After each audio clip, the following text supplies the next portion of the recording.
northern corridor from Kampala to Mombasa spans about 1,100 kilometers, with Kenya having over 80% of the corridor.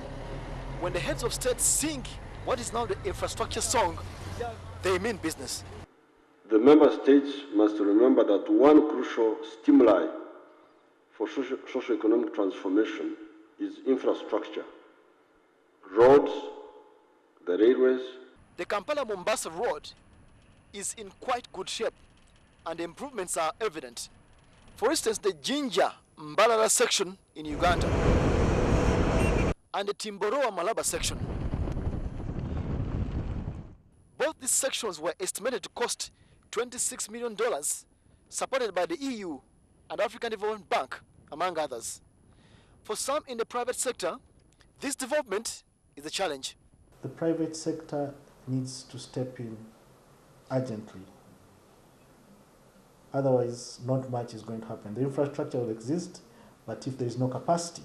But roads alone do not engender trade facilitation. Prominent non-tariff barriers require action. Roadblocks were one thing that we observed were definitely removed. The way bridges were reduced to one in each country. Kenya, at Mariakani, Uganda, at Malaba Busia.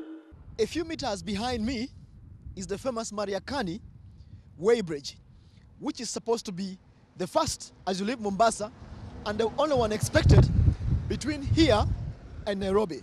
But as things turn out, there are more way bridges against the directive of the Kenyan President Uhuru Kenyatta.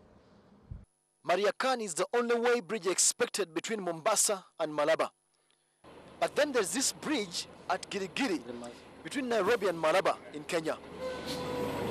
Plus, we had to escape police detection while filming this other way bridge at Webuye in western Kenya.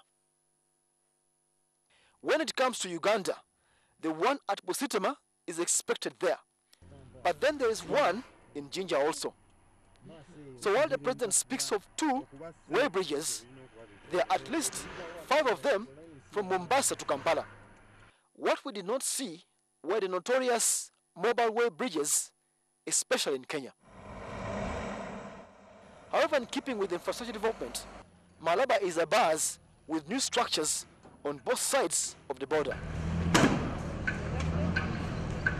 We are constructing office blocks that are going to house all the government border stakeholder agencies.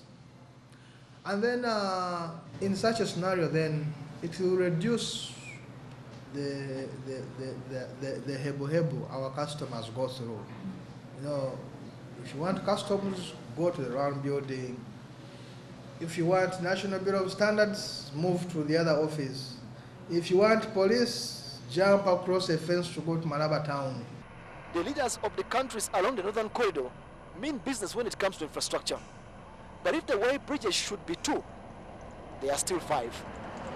Have their directives been defied by technocrats? Samuel Setumba, NTV.